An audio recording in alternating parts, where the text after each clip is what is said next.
The notification popped up on my laptop at 2:47 p.m.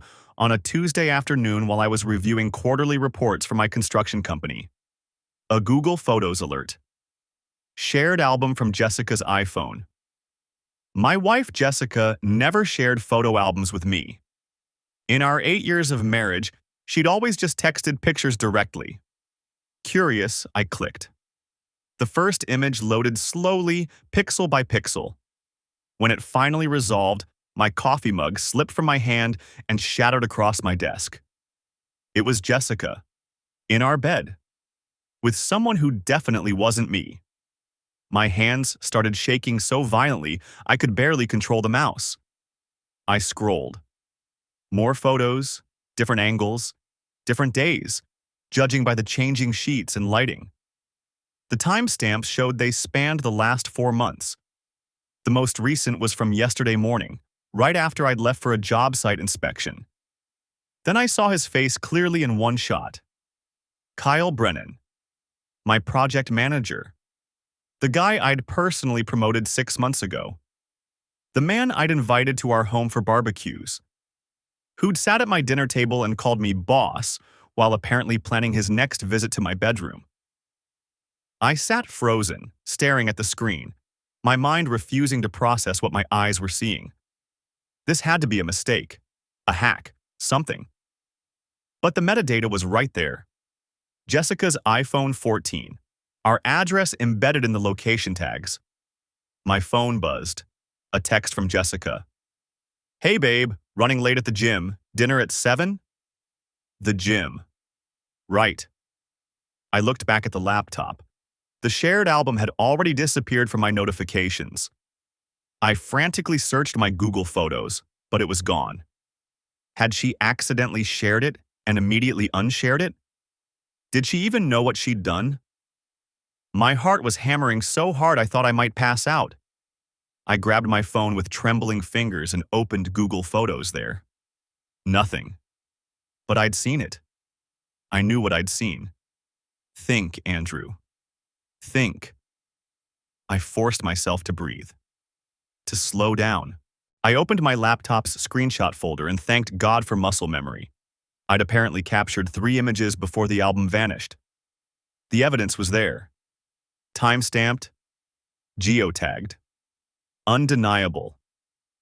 For several minutes, I just sat there in my home office, listening to the clock on the wall tick away seconds of my old life. The life where I was a successful business owner with a beautiful wife and 2 kids, where I worked 60-hour weeks to provide for my family, where I trusted the people closest to me. That life had ended at 2:47 p.m. I looked around the office, the framed photo of Jessica and me on our wedding day, her smile radiant in that white dress, the picture of our daughters, Emma and Sophie, ages 6 and 4, at the beach last summer, the world's best dad mug they'd given me for Father's Day, now in pieces on my desk. My phone buzzed again. Kyle this time. Boss, the permits came through for the Riverside project. We're good to break ground Monday. I'll have the crew ready. The casual audacity of it made my stomach turn.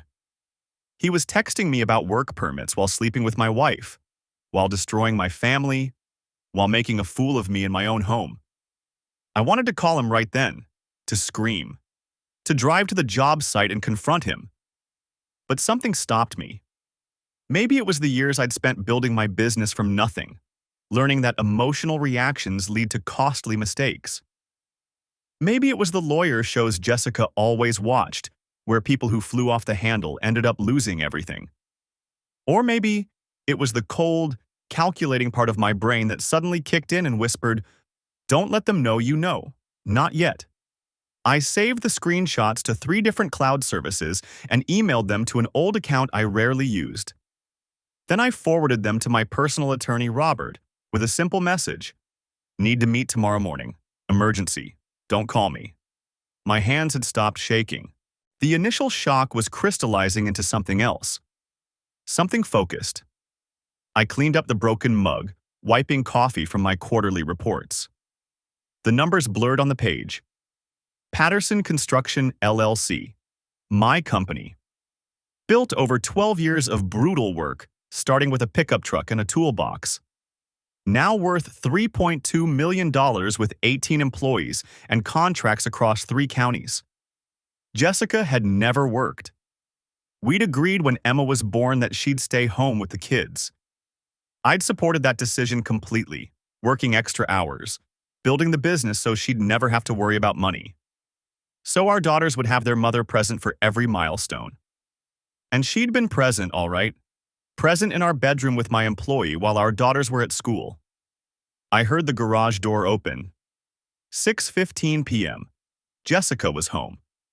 I quickly closed my laptop and steadied my breathing. I had no idea how I was going to look at her without revealing what I knew. But I had to. At least until I understood the full scope of what I was dealing with. Daddy! Emma and Sophie came running into my office, their grandmother, Jessica's mother, Patricia, following behind them. Hey, Mom, Jessica's voice called from the kitchen. Thanks for picking them up from school. Patricia appeared in my doorway. Hi, Andrew. The girls were angels today. She studied my face. You feeling okay? You look pale. I forced a smile. Just a long day. Big project kicking off. She nodded sympathetically and headed to the kitchen. I heard her and Jessica talking in low voices, then the front door closing as Patricia left. Andrew? Jessica appeared in my office doorway, wearing yoga pants and a fitted tank top. Her blonde hair was pulled back in a ponytail. She looked exactly like the woman I'd fallen in love with 10 years ago. The front door opened at 6:15 p.m., right on schedule. I heard Jessica's keys hit the ceramic bowl in the entryway. Her gym bag dropped to the floor with a soft thump. I stood in the kitchen, facing the stove, stirring pasta sauce I'd started 20 minutes earlier. My hand was steady now. The shaking had stopped around 5:30 p.m., replaced by something colder. Hey, babe. Her voice was bright, cheerful. Something smells amazing. I turned, wooden spoon in hand. She looked exactly like she always did after the gym. Blonde hair pulled back in a ponytail, face flushed, wearing black leggings and a fitted tank top. Beautiful. That's what I'd always thought. Still thought, even now. Which made it worse somehow. Just spaghetti, I said. Figured I'd get dinner started. She crossed to me and kissed my cheek. I didn't flinch. Didn't pull away. I let it happen, registered the familiar scent of her coconut shampoo mixed with sweat, and felt absolutely nothing. You're the best? She grabbed a water bottle from the fridge. How was your day? Busy. Reviewed the quarterly numbers. Kyle sent over those permit revisions for Riverside. I watched her face. Nothing. Not a flicker of reaction at his name. That's good, she said, drinking deeply. I'm going to shower before Mom brings the girls back. What time did she say? 6:30. Perfect. She headed toward the stairs, then paused. Oh, my phone's been acting weird today. Did you notice anything with yours? My pulse jumped, but I kept my voice level. Weird how? I don't know, just glitchy. Notifications popping up for things I didn't do. She shrugged. Probably needs an update or something. Probably, I agreed. She disappeared upstairs. I heard the bathroom door close, then water running through the pipes. I turned back to the stove and stirred the sauce, processing what she'd just said. She knew. Or suspected. The album had disappeared so quickly, she must have gotten a notification that she'd shared it, realized her mistake, deleted it immediately. And now she was testing me, trying to figure out if I'd seen anything. My phone buzzed. A text from Robert, my attorney. Got your email. Don't do anything until we talk. Can you meet tomorrow morning? 8 a.m. at my office? I typed back, I'll be there. Another buzz, this time from Kyle. Hey, boss. Heading out from the Riverside site. Everything's looking good. See you tomorrow. I stared at that message for a long moment. The casual tone. The normalcy. This man had been in my bed with my wife that morning, and now he was sending me work updates like nothing had happened. I deleted the message without responding. The front door opened again, Patricia with the girls. I heard Emma's excited voice. "Grandma took us for ice cream." "Just a small cone," Patricia called out, defensive. "Before dinner, I know, but they were so good at the library." I walked to the entryway. Sophie ran to me immediately, wrapping her small arms around my legs. Emma was close behind, talking rapidly about a book they'd gotten about dinosaurs. "Daddy, did you know that T-Rex had teeth this big?" Emma held her hands apart dramatically. "That's pretty big," I said, lifting Sophie into my arms. She smelled like strawberry ice cream and baby shampoo. 4 years old. She wouldn't remember much of this, whatever happened next. But Emma would. 6 was old enough to remember. Patricia was watching me with a slight frown. "You okay, Andrew? You look tired." "Long day," I said. "But I'm good." "Where's Jessica?" "Shower. She just got back from the gym." Something flickered across Patricia's face, so quick I almost missed it. But I caught it. A tightness around her eyes, a brief pressing together of her lips. Then it was gone, replaced by her usual pleasant expression. "Well, I'll get going then," she said. "Girls, be good for Daddy." I walked her to the door. On the porch, she turned back. "Andrew." Her voice was lower now, careful. "If you ever need to talk about anything, I'm here." I looked at her directly. "About what?" She hesitated, seemed to reconsider whatever she'd been about to say. "Nothing, just, work stress, family stuff, whatever. I'm here." "Thanks, Patricia." I watched her walk to her car, questions multiplying in my mind. Did she know something? Had she seen something? Or was I reading into everything now, seeing conspiracy where there was only normal concern? Upstairs, the shower shut off. I fed the girls dinner while Jessica dried her hair. They chattered about their day, about the library, about Emma's upcoming field trip to the science museum. Normal. Everything was so completely normal except for the fact that it wasn't, could never be again. Jessica came down at 6:50 p.m., hair damp, wearing yoga pants and one of my old college t-shirts. She'd worn that shirt 1,000 times. It was her favorite for lounging around the house. I'd always liked seeing her in it. Now I wondered if she wore it for him too. "Mommy!" Sophie climbed down from her chair and ran to Jessica. "Hi, baby." Jessica scooped her up, kissing her forehead. "Did you have fun with Grandma?" I watched them together. Mother and daughter. Jessica was a good mom. I'd never questioned that. Attentive, patient, creative. She did art projects with them, read to them every night, never lost her temper even when they were at their most difficult. How did that person become the person in those photographs? My phone buzzed again. I glanced down. Another text from Kyle. "Sorry to bug you after hours. Quick question about the Henderson project timeline." Henderson, one of our biggest commercial clients.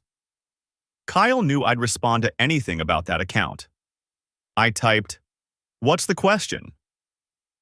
"Can we push the framing inspection to Friday instead of Thursday? Crew's behind on the electrical rough-in." "Fine. Let me know if you need additional resources." "Thanks, boss. Appreciate it." I set the phone down. Jessica was looking at me. "Work?" she asked. "Kyle, timeline question." "He works too hard," she said lightly. "You both do." I met her eyes. "He's dedicated. I value that." "I know you do," she smiled. "You're loyal to your people. It's one of the things I love about you." The girls finished eating. Jessica took them upstairs for bath time, another part of the routine. I cleaned the kitchen, loaded the dishwasher, wiped down the counters. Mechanical movements while my mind worked through scenarios. Tomorrow morning, 8 a.m. with Robert. I needed a plan before then. Not just evidence, I had that, but strategy. What did I want the outcome to be? The business. That was complicated. Kyle was project manager on 4 active jobs, including 2 of our largest accounts. I couldn't just fire him without cause, not without risking those contracts. And if he suspected I knew, he might sabotage things on his way out. The house. Jessica and I owned it jointly, but I'd paid the down payment from my business earnings before we married. That might matter. The girls. That was the only thing that really mattered. Emma and Sophie. I'd built the business for them, worked 60-hour weeks for them, sacrificed time with them to give them security and opportunity. I wasn't going to lose them. Upstairs, I heard splashing and giggling. Bath time. Story time would be next, then bed by 8 p.m. Then Jessica and I would be alone, probably watching TV or scrolling through our phones in comfortable silence like we did most nights. Except tonight, I'd be sitting next to someone I didn't know anymore. My phone buzzed. Another message from Robert. Bring any financial documents you have. Bank statements, business accounts, property deeds, investment portfolios, everything. I went to my home office and started pulling files. 8 years of marriage, 10 years together. A decade of building a life. It all fit into one briefcase. At 8:15 p.m., Jessica came downstairs. They're out. Emma tried to negotiate for one more story, but I held firm. Good, I said. She settled onto the couch, patting the cushion beside her. Come sit. You've been on your feet all evening. I sat. She curled against me, her head on my shoulder, exactly like she'd done thousands of times before. I put my arm around her because that's what I always did. Her body was warm and familiar. I love you, she said softly. The words hung in the air between us. I love you too, I replied. And the terrible thing was, part of me still meant it. The girls were finally asleep. I stood in the hallway between their rooms, listening to Sophie's soft breathing and the faint rustle of Emma shifting under her covers. The house had settled into its familiar nighttime quiet. The hum of the refrigerator downstairs, the click of the thermostat adjusting, the creak of settling wood.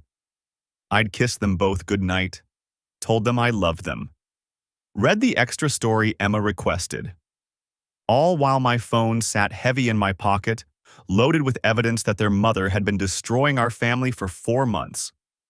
Jessica was already in bed when I entered our room. She'd changed into one of my old college t-shirts, her hair pulled back in a loose ponytail. The same bed from the photos. I could see it now. The angle of the headboard. The gray duvet we'd picked out together at Pottery Barn 3 years ago. The nightstand with her reading lamp. My stomach turned. You okay? She asked, looking up from her phone. You seem quiet tonight. I was pulling off my shirt, going through the motions of my normal routine. Just tired. The Riverside project is running behind schedule. She set her phone on the nightstand, screen down. Maybe you should talk to Kyle about it.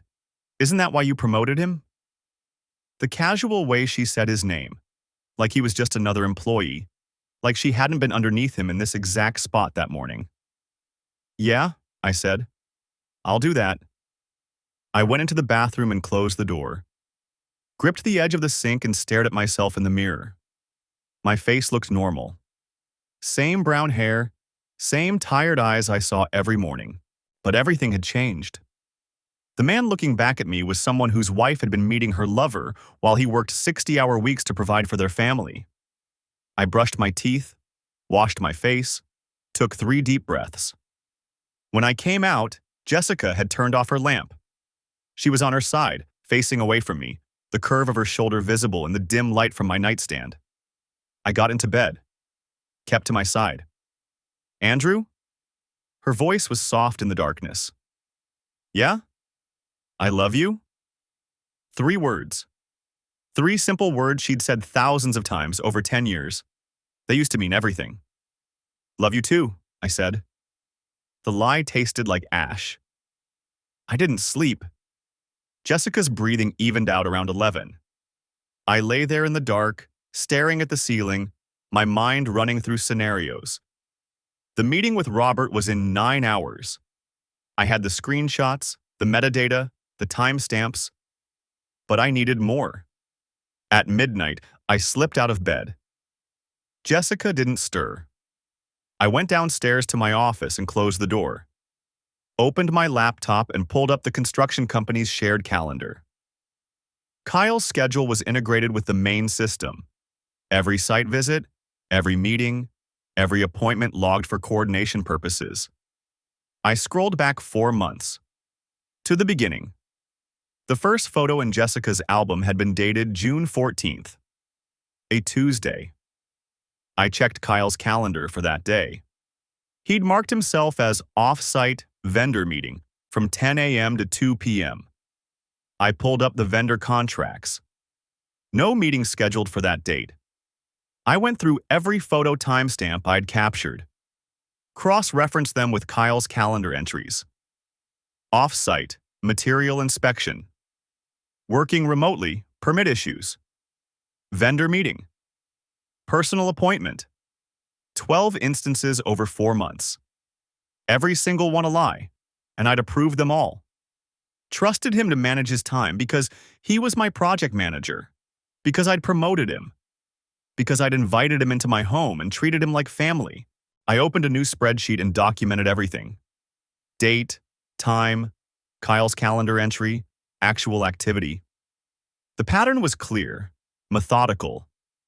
They'd been careful, never the same day of the week, never the same excuse twice in a row, but not careful enough. My phone buzzed. A text from Kyle himself sent at 12:17 a.m. Hey boss, heads up. Inspector pushed the Riverside walkthrough to Thursday. Shouldn't affect timeline, but wanted you to know. I stared at the message. He was texting me about work schedules while sleeping with my wife. The audacity was almost impressive. Thanks for the update, I typed back. See you at the site meeting tomorrow. You got it. Night. I set the phone down. Saved the spreadsheet to 3 different cloud services. Encrypted it with a password. Backed it up on an external drive I kept in my locked desk drawer. Then I opened my email and started composing a message to my accountant, Brian Matthews. We'd worked together for 6 years. He handled all the business finances and knew the company inside and out. Brian, need to schedule a meeting ASAP. Thursday, if possible. Need complete financial overview, business valuation, asset breakdown, liability assessment, personal and business accounts, time-sensitive matter. Let me know your availability. I didn't send it. Not yet. Robert first. Get the legal strategy in place, then move on finances. I pulled up the company's HR files next. Kyle's employment contract. His salary, $87,000 a year, plus performance bonuses. Benefits package. The promotion letter I'd written 6 months ago, praising his dedication and leadership potential. Kyle has consistently demonstrated exceptional project management skills and commitment to Patterson Construction's values of integrity and excellence. Integrity. I'd actually written that word. I downloaded his entire employment file. Every performance review, every project he'd managed, every email exchange we'd had. If this went to court, when this went to court, I wanted a complete record. The clock on my computer showed 1:33 a.m. I heard a sound upstairs. Footsteps. The bathroom door closing. I minimized all the windows and pulled up a random construction permit application, something that would look like normal late-night work if Jessica came down. She didn't. The toilet flushed. Water ran. Footsteps returned to the bedroom. Silence. I waited 5 minutes, then went back to work. At 3:15 a.m., I'd compiled everything into organized folders. Evidence, financial records, employment files, timeline documentation, all encrypted, all backed up, all ready for Robert. My eyes burned. My back ached from sitting in the desk chair for 3 hours. But I had what I needed. I shut down the laptop and sat in the dark office, listening to the house. Somewhere above me, Jessica slept peacefully in our bed. Down the hall, our daughters dreamed whatever 6-year-olds and 4-year-olds dream about. Innocent. Unaware that their world was about to shatter. That thought had been eating at me all night. Emma and Sophie. They loved their mother. They loved me. They loved our family, our home, our life. And I was about to destroy all of it. No. I stopped that line of thinking immediately. I wasn't destroying anything. Jessica had done that. Jessica and Kyle. They'd made their choices. They'd risked everything for whatever this was. Lust, excitement, the thrill of betrayal. I was just responding to it. The difference mattered. I went back upstairs. The bedroom was dark and still. Jessica hadn't moved. I got back into bed, careful not to disturb her, and lay there staring at the ceiling. At 5:30, my alarm would go off. I'd get up, shower, dress for work, kiss Jessica goodbye, hug the girls, drive to my 8 a.m. meeting with Robert, and begin the process of dismantling the life we'd built. But for now, in these last quiet hours, I lay next to my wife and waited for dawn. My phone buzzed once more, another notification. I pulled it out, expecting another work message. It was from Google Photos. A memory from 3 years ago, Jessica and me at Emma's 3rd birthday party, covered in frosting, laughing. The algorithm had decided to remind me of happier times. "Remember this day?" the notification asked cheerfully. I deleted it and put the phone away. No, I didn't want to remember, not anymore. The alarm went off at 5:30 a.m. I'd been awake for 2 hours already. Jessica stirred beside me, reaching over to silence her phone. Her hand brushed against my shoulder. Casual, affectionate. The same touch I'd cherished for 10 years. Now it felt like a stranger's fingers on my skin. "Morning," she mumbled, voice thick with sleep. "Morning." I got up, went through the motions. Shower, shave. The face in the mirror looked the same as yesterday, but the man behind it had fundamentally changed. I'd spent half the night documenting evidence and the other half lying next to my wife, listening to her breathe, wondering how many times she'd lain in that same spot thinking about him. Downstairs, I started the coffee maker. 6:15 a.m. My meeting with Robert was in an hour and 45 minutes. "Daddy!" Sophie came bounding into the kitchen in her princess pajamas, dragging her stuffed rabbit. I scooped her up, pressed my face into her hair. She smelled like strawberry shampoo and innocence. "Hey, sweetheart. Can we have pancakes?" "Not today, baby. Daddy has an early meeting. How about cereal?" Her face fell, but she nodded. Emma appeared moments later, already dressed for school, ever the responsible older sister. I poured them both bowls of cereal, sliced bananas on top, and watched them eat while Jessica got ready upstairs. Normal. Everything had to look completely normal. Jessica came down at 6:45, wearing yoga pants and a fitted tank top. Gym clothes. Of course. "I'm dropping the girls at school this morning," I said, keeping my voice level. "Your mom doesn't need to come by." She looked up from her coffee. "Oh, you sure? I thought you had that early meeting." "I do. But the school's on the way to Robert's office. Saves Patricia the trip." "That's sweet of you." She kissed my cheek.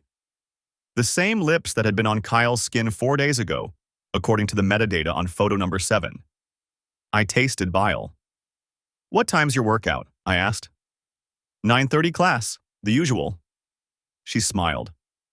"Why?" "Just making conversation." But I was calculating. School drop-off at 7:45. Meeting with Robert at 8 hours. If it ran 90 minutes, I'd be done by 9:30.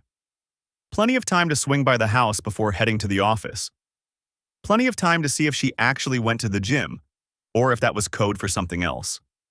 I loaded the girls into my truck at 7:30. Emma chattered about her spelling test.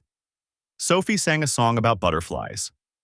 I drove on autopilot, my mind already in Robert's office, already planning the next 12 moves. The elementary school parking lot was chaos. Minivans and SUVs jockeying for position, kids streaming toward the entrance. I walked both girls to the door, hugged them longer than usual. "Daddy, you're squishing me," Emma giggled. "Sorry, sweetheart. Have a great day. I love you." "Love you too." They disappeared into the building. I stood there for a moment, watching the door close behind them, feeling the weight of what was coming settle over my shoulders like a physical thing. Then I got back in the truck and drove to Robert's office.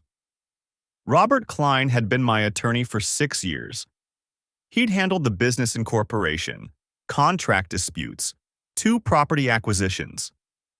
He was mid-50s, sharp as a razor, and expensive. His office occupied the top floor of a renovated warehouse downtown, all exposed brick and floor-to-ceiling windows. His assistant, Monica, showed me into the conference room at exactly 8 a.m. Robert was already there, laptop open, my encrypted files displayed on the screen. He looked up when I entered, and I saw something in his expression I'd never seen before. Genuine anger on my behalf. "Andrew, sit down." I sat. He closed the laptop. "I reviewed everything you sent. The photos, the metadata, the timeline analysis, Kyle's employment records, all of it. And you've got her dead to rights." He leaned back in his chair. "But before we talk strategy, I need to ask you something. Are you absolutely certain you want to go through with this? Once we start moving pieces, there's no putting them back." "I'm certain." He studied my face for a long moment, then nodded. "Okay, here's where we stand." He pulled out a legal pad, started writing as he talked. "First, the good news. You documented everything correctly. The screenshots have embedded metadata that proves authenticity. The timeline you built shows a pattern of deception that spans 4 months. The fact that it's your employee, someone you promoted, someone you trusted, that strengthens your position considerably. And the bad news? The bad news is that this is going to get ugly. Jessica's going to lawyer up the moment you file. She's going to claim all sorts of things. That you were emotionally absent, that you prioritized work over family, that she felt neglected. Standard playbook stuff. None of it will change the fundamental facts, but it'll drag things out. I'd expected this. What about the business? That's where it gets complicated. Robert flipped to a new page. You started Patterson Construction before you married Jessica, correct? 3 years before. Good. That helps. But the business grew significantly during your marriage. From what you've told me, it's now worth approximately $3.2 million. Closer to $3.5 million, actually. We landed 2 new contracts last month. He made a note. Even better for you. Worse for division of assets. In this state, any appreciation of separate property during the marriage can be considered marital property subject to division. Jessica's attorney will argue that her support as a homemaker allowed you to focus on growing the business. Therefore, she's entitled to a significant portion of its increased value. My jaw tightened. She's entitled to nothing. She was screwing my employee in our bed while I was working to provide for our family. I agree with you morally, Andrew, but legally, it's more nuanced. He held up a hand before I could respond. However, and this is important, the affair gives us significant leverage. Most judges don't look kindly on a spouse who commits adultery, especially with the other spouse's employee. It shows a pattern of deception and betrayal that goes beyond simple marital discord. We can use that. How? We offer a settlement. A fair one, but weighted in your favor. She gets a lump sum payment, child support calculated at the state guidelines, and a reasonable visitation schedule. But she doesn't get any portion of the business, and she doesn't get alimony. She'll never agree to that. Robert smiled. It wasn't a pleasant expression. She will when we show her the alternative. If she refuses and we go to trial, we present all of this evidence in open court. The photos, the timeline, Kyle's testimony, and yes, we'll subpoena him if necessary. Everything becomes public record. Her family finds out. Your daughters eventually find out when they're old enough to look up court documents. Her reputation in your community gets shredded. You're saying we threaten her into settling. I'm saying we give her a choice between a private settlement that allows her to maintain some dignity or a public trial that exposes everything. Most people choose dignity. I thought about Jessica's mother, Patricia, about her friends at the gym, the other school moms, the carefully curated social media presence. Jessica cared about appearances. She always had. What about custody? I asked. That's trickier. Courts in this state favor joint custody unless there's evidence of abuse or neglect. You'll likely end up with a 50-50 arrangement, or possibly 60-40 in your favor, given that you can provide a more stable home environment. I want primary custody. I understand. But Andrew, be realistic. Jessica hasn't done anything that makes her an unfit mother. She had an affair. That makes her a bad wife, not necessarily a bad parent. The words hit harder than I expected. Because he was right. Whatever else Jessica had done, she loved Emma and Sophie. She was good with them, patient, attentive. So she destroys our family and still gets to play mom half the time? Welcome to family law. Robert's voice softened slightly. Look, I know this isn't what you want to hear, but my job is to give you realistic expectations. We can fight for primary custody, and we might win given the circumstances. But it'll cost you, financially and emotionally, and there's no guarantee. I sat back, processing. Outside the window, the city was waking up. People heading to work, getting coffee, living their normal lives. 24 hours ago, I'd been one of them. What's the timeline? I asked. That depends on how fast you want to move. I can have papers drawn up in 72 hours. We serve her. She has 30 days to respond. If she contests, we're looking at 6 months to a year before trial. If she settles, we could be done in 3 to 4 months. I want to move fast. Then we move fast. But Andrew, he leaned forward, his expression serious. Once we serve those papers, your life changes completely. Your marriage is over. Your family structure is gone. Your daughters' lives get turned upside down. You need to be absolutely certain this is what you want. I thought about the photos. Jessica's face, flushed with pleasure. Kyle's hands on her skin. Our bed. The one we'd picked out together when we bought the house. The one where we'd conceived both our daughters. I'm certain. The wedding invitation had arrived 3 weeks ago, back when I still believed my life was exactly what it appeared to be. Now I stood in the reception hall of the Riverside Country Club, champagne flute in hand, watching Jessica laugh with a group of women near the dance floor. She looked beautiful. She always did. The navy dress hugged her frame perfectly. Her blonde hair swept up in that way that made my chest ache. 4 days since I discovered the truth, and I still couldn't reconcile the woman I'd loved for 10 years with the stranger who'd been sleeping with my employee in our bed. Andrew Patterson? I turned. The woman beside me was maybe 40, dark hair, kind eyes. I didn't recognize her. That's me, I said, forcing a smile. I'm sorry, have we met? No, but I know your wife. She gestured toward Jessica with her wine glass. We're in the same group. Group? The divorce support group. Tuesdays at the community center. She took a sip of her wine, casual. Jessica doesn't talk much, but she's been coming for about 3 months now. The champagne flute felt suddenly fragile in my hand. I think you have her confused with someone else, I said carefully. Jessica's never been divorced. The woman's expression shifted. Her eyes widened slightly and color crept into her cheeks. Oh God, I just assumed she wears a ring, so I thought it was from a previous. She trailed off, and I watched her mentally replay every conversation she'd had with my wife. I'm so sorry. I shouldn't have said anything. 3 months. Jessica had been planning this for 3 months. What name does she use? I asked. My voice sounded normal. That was good. In the group? Jessica Patterson. She said she was. The woman stopped, clearly realizing she was making things worse. I really should go. I'm sorry for the confusion. She disappeared into the crowd before I could respond. I found a quiet corner near the bar and pulled out my phone. My hands were steady. That surprised me. 4 days ago, they'd shaken so badly I could barely hold my coffee mug. Now I felt nothing but cold focus.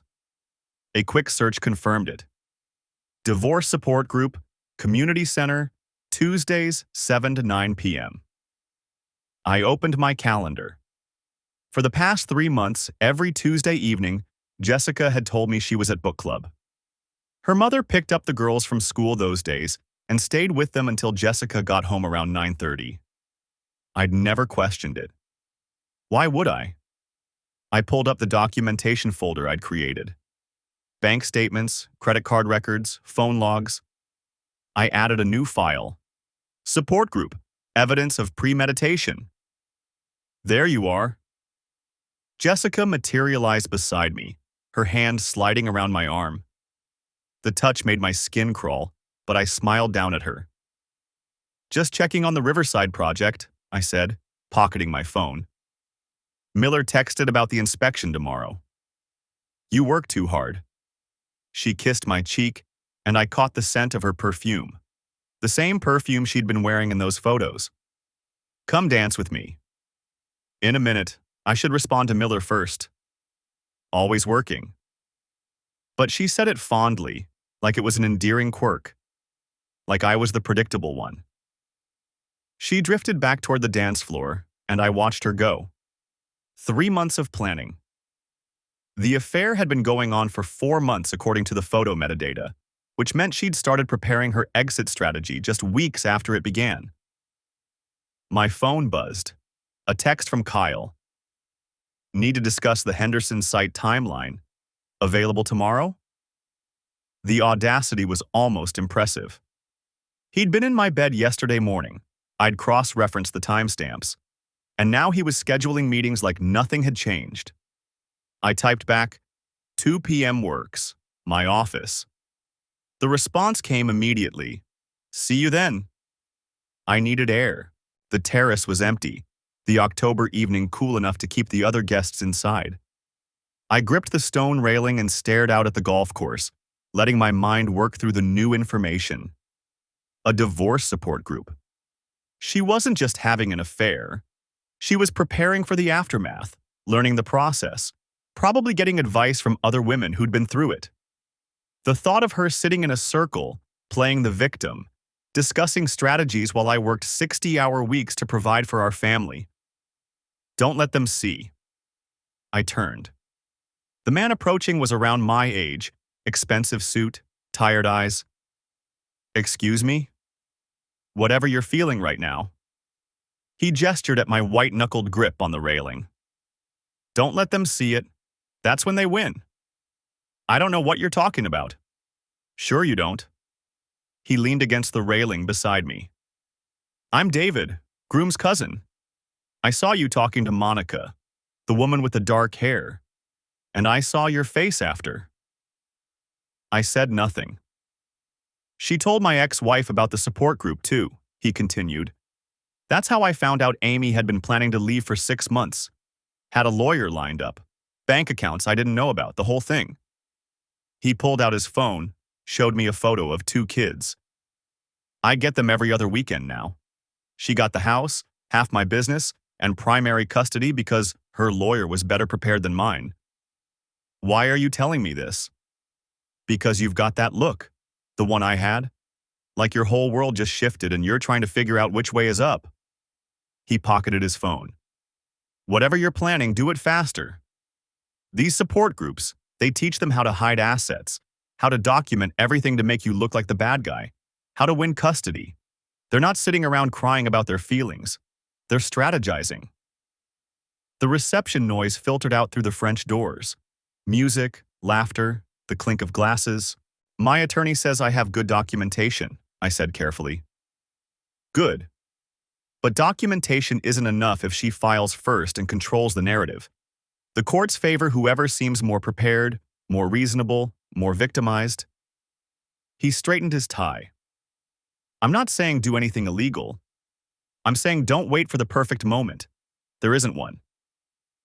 He walked back inside, leaving me alone with my thoughts. I pulled out my phone again and texted Robert. Need to meet. Tomorrow morning. It's urgent. The response came within seconds. 7 a.m., my office. Jessica appeared in the doorway. There you are. They're cutting the cake. Coming. I followed her inside, my hand finding the small of her back automatically. She leaned into me, comfortable, trusting. To anyone watching, we were the perfect couple. Married 8 years, 2 beautiful daughters, successful business, the American dream. She had no idea that dream was already over. The cake was cut. Toasts were made. Jessica laughed at all the right moments, her hand in mine, playing her part flawlessly. I wondered how long she'd been acting. Had any of it been real? The lazy Sunday mornings, the inside jokes, the way she'd cried when Emma was born? Or had I been married to a performance this entire time? You okay? She whispered, as we swayed to some slow song I didn't recognize. You seem distracted. Just tired. Long week. I know. Her head rested on my shoulder. Thank you for coming tonight. I know weddings aren't your thing. Anything for you.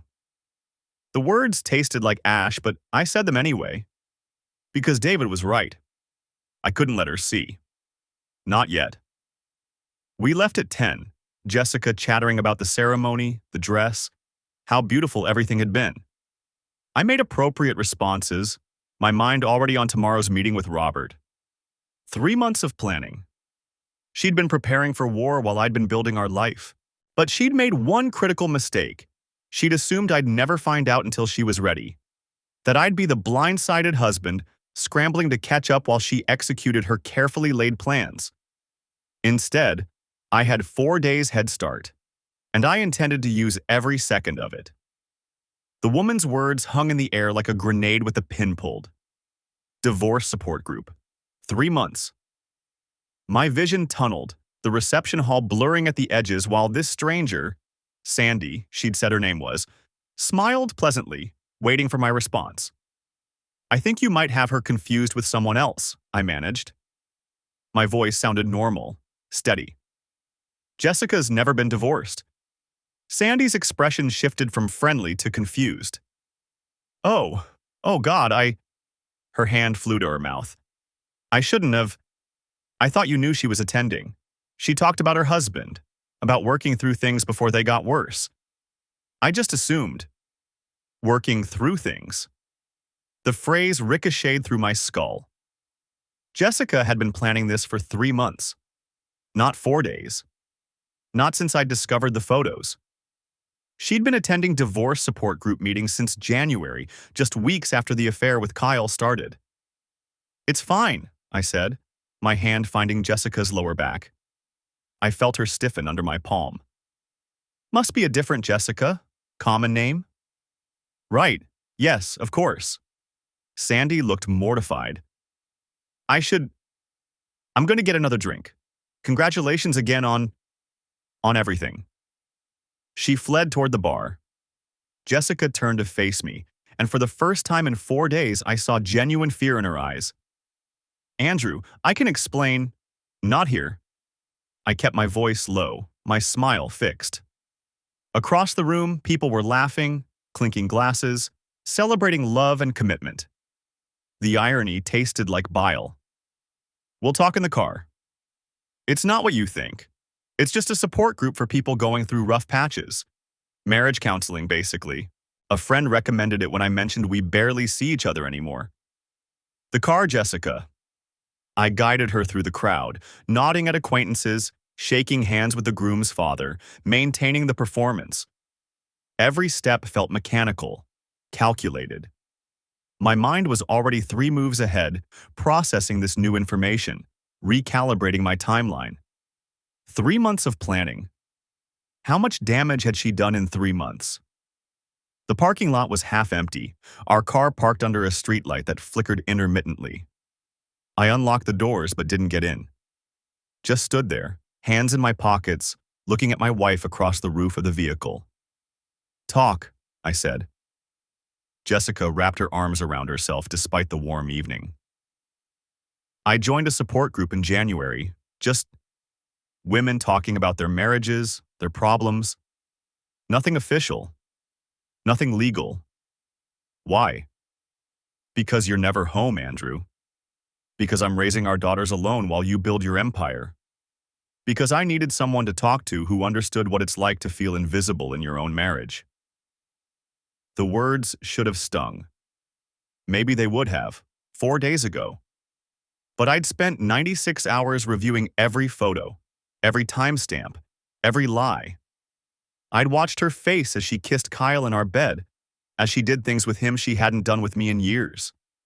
I'd seen the metadata showing she'd sent him explicit photos while I was at Emma's school play. "When did Kyle start attending these meetings?" I asked. Her face went white. "What?" "Kyle, your project manager, the guy you've been sleeping with in our bed for 4 months. Does he go to the support group too? Or did you meet him some other way?" I watched her process it, watched the calculations running behind her eyes, deny, deflect, minimize. But I'd given her too much information. She knew I had proof. "How long have you known?" Her voice was barely a whisper. "Long enough?" "Andrew, please, let me explain. It wasn't supposed to happen. Kyle and I, we started talking at that barbecue in December, and he listened to me. Actually listened. And you were always working, always at some job site, and I was lonely. Get in the car. Andrew, get in the car." We drove in silence. Jessica cried quietly in the passenger seat, mascara streaking her cheeks. I kept my eyes on the road, my hands steady on the wheel. My phone buzzed twice. Probably Robert, confirming our morning meeting.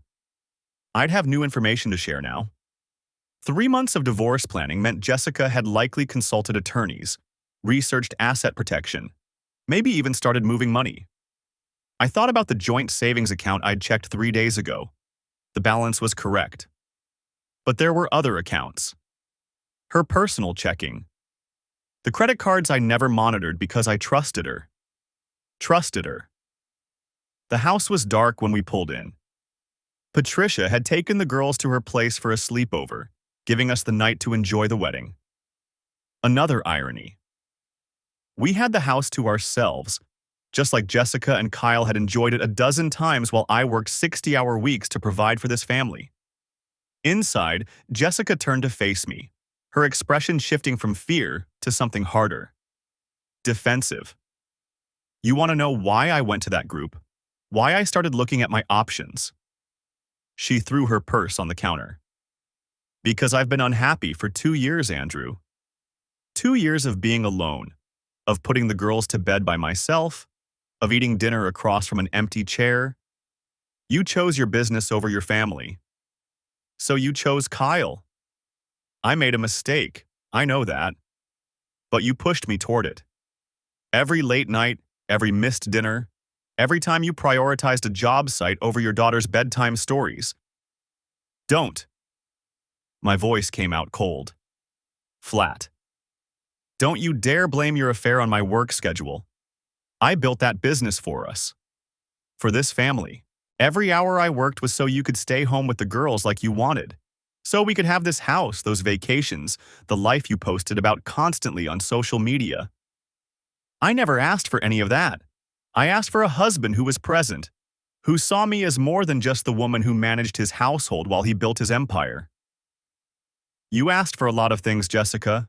A bigger house, private school for Emma, that kitchen renovation last year that cost $40,000, the luxury SUV in the garage. But sure, you never asked for any of it. She flinched. That's not fair. Fair? I laughed, and it sounded foreign to my own ears. Bitter. You want to talk about fair? You've been planning to divorce me for 3 months, attending support groups, probably consulting lawyers, figuring out how to take half of everything I built, all while sleeping with my employee in our bed and playing the loving wife when I came home. I haven't consulted any lawyers. The support group isn't about divorce planning, it's about… Stop lying. I pulled out my phone, opened the screenshots folder. I have photos, Jessica, timestamps, metadata showing exactly when and where you were with Kyle. I have his fake calendar entries cross-referenced with your activities. I have 4 months of evidence of your affair, and I have witnesses who can testify you've been attending divorce support groups since January. She stared at the phone, then at me. Something shifted in her expression. The fear returned, but underneath it I saw calculation. She was already thinking ahead, planning her next move. If you have all that, she said slowly, why haven't you confronted me before now? Why the performance? The normal dinners, the small talk, the… She paused. You've been gathering evidence, building a case. I learned from the best. I pocketed my phone. You spent 3 months planning your exit strategy. I've spent 4 days planning mine. What do you want, Andrew? My daughters? My business? And you out of my life with nothing but what you brought into this marriage. I met her eyes. You wanted to play chess? Fine. But you're 3 months into your game, and I'm already at checkmate. Her face hardened. You think you're going to get full custody? I'm their mother. I've been with them every day while you worked. No judge will give custody to a woman who's been conducting an affair with her husband's employee while her children were at school, who's been so distracted by her new relationship that she accidentally shared explicit photos with her husband, who's been planning to blow up her family for months while pretending everything was fine. I moved toward the stairs, then stopped. I have a meeting with my attorney at 7 tomorrow morning. I suggest you find one too. You're going to need it. Andrew, wait, please. Can't we try to work this out? For the girls? I looked back at her. At the woman I'd married 8 years ago, who I'd trusted completely, who I'd built a life with. She was crying again, but I felt nothing. No sympathy, no regret. Just cold, focused clarity. You should have thought about the girls before you brought Kyle into our bed, I said. Sleep wherever you want tonight. Just stay away from me. I climbed the stairs to the guest room, locked the door, and pulled out my phone. Robert had sent 3 texts confirming our morning meeting and asking if I had updates. I typed quickly. Wife has been attending divorce support group for 3 months. Started just weeks after affair began. This was premeditated from the start. Need to discuss asset protection and accelerated timeline. See you at 7. His response came within seconds. On it. Bringing family law specialist. This changes everything. I set my phone on the nightstand and stared at the ceiling. Somewhere below, I heard Jessica moving around, probably calling someone. Her mother, a friend, maybe even Kyle. Let her make her calls, let her scramble. I had the evidence. I had the timeline. I had a 4-day head start on her 3-month plan. And by this time tomorrow, I'd have a strategy that would end this marriage on my terms, not hers.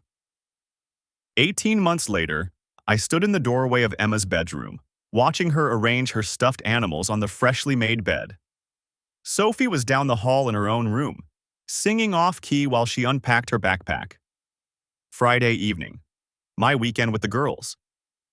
All set, sweetheart? I asked. Emma looked up and smiled. Can we get pizza tonight? Already ordered. Should be here in 20 minutes. She ran over and hugged me around the waist. 8 years old now. Growing so fast it made my chest ache. The house was smaller than the one we'd lived in before, a 3-bedroom ranch I'd purchased 6 months after the divorce finalized. But it was ours. No ghosts in the bedroom. No memories soaked into the walls. The girls had adjusted better than I'd expected. Their rooms decorated exactly how they wanted. A swing set in the backyard that I'd installed myself. My phone buzzed. A text from Robert. Final transfer confirmed. Business is 100% yours. Congratulations. I allowed myself a small smile. The divorce had taken 11 months to finalize. Jessica had fought hard initially, hired an aggressive attorney, made all the accusations Robert had predicted. Emotional abandonment. Workaholic husband. Neglectful father. Her lawyer had been good. Mine had been better. The support group revelation had changed everything. Robert's family law specialist had subpoenaed the group's attendance records, proving Jessica had been planning her exit for months while maintaining the facade of a happy marriage. Combined with the affair evidence, the timeline documentation, and Kyle's eventual testimony, he'd been fired and subpoenaed, singing like a canary to avoid legal complications. The case had shifted dramatically in my favor. Jessica's attorney had pushed for trial anyway, confident they could paint me as the villain. We'd let them prepare, let them build their narrative. Then, 2 weeks before the court date, Robert had presented our complete evidence package along with a final settlement offer. A lump sum of $200,000, the newer SUV, child support at state guidelines, and a 60-40 custody arrangement in my favor. No portion of Patterson construction. No alimony. No marital home. Take it, or we go to trial and make everything public. She'd taken it, signed the papers 3 days later. Kyle had left town shortly after, his reputation in the construction industry effectively destroyed. Last I heard, he was working residential handyman jobs 2 states over. I'd stopped following his trajectory after the first few months. He wasn't worth the mental energy. "Daddy, pizza's here," Sophie's voice carried from downstairs. I found them both in the kitchen, already pulling plates from the cabinet. They moved through the space with easy familiarity, comfortable in this new normal we'd built together. Emma set the table while Sophie poured juice into cups, a routine we'd established over the past year. We ate on the back patio, the evening warm and clear. The girls talked over each other, telling me about their week at school, their friends, the upcoming field trip to the science museum. I listened to every word, asked questions, laughed at Sophie's rambling story about a frog in the playground. This was what I'd been working for. Not the business success or the legal victory. This. Friday evenings with my daughters, unrushed and present. Weekends at the park, helping with homework. Bedtime stories where I wasn't too exhausted to do the character voices. Patterson Construction was thriving. I'd promoted Lisa Rivera, no relation to anyone I knew, to project manager, restructured the company's management approach, and implemented better work-life balance policies. Revenue was up 18% year over year. I still worked hard, but I'd learned to work smarter. 50-hour weeks instead of 70. Boundaries instead of constant availability. The business was mine, completely and legally. Jessica had no claim to it, no stake in its future growth. Every dollar I earned now belonged to me and my daughters. After dinner, we watched a movie, some animated thing about talking cars that Sophie had seen 3 times already. She fell asleep against my shoulder halfway through. Emma made it to the end, but barely. I carried Sophie to bed first, tucking her in with her stuffed rabbit. Then Emma, who mumbled, "Love you, Daddy," as I turned off her light. "Love you too, sweetheart." Downstairs, I cleaned up the kitchen and checked my phone. A text from Jessica. "Girls have dentist appointments next Tuesday at 4. Can you take them?" Our communication had become purely functional, scheduling, logistics, co-parenting coordination, nothing personal. She'd moved into an apartment across town, started working part-time at a yoga studio. The $200,000 had gone toward her legal fees and living expenses. She had the girls on weekday evenings and alternating weekends, our custody arrangement enforced by court order. I typed back, "I'll handle it. What time should I pick them up from school?" 3:30. Thanks. That was it. No small talk, no reminiscing, just two people managing the logistics of raising children across two households. I poured myself a bourbon and stepped onto the back patio. The night was quiet. The neighborhood settled into evening routines. Lights glowed in windows. I heard a dog barking somewhere down the street.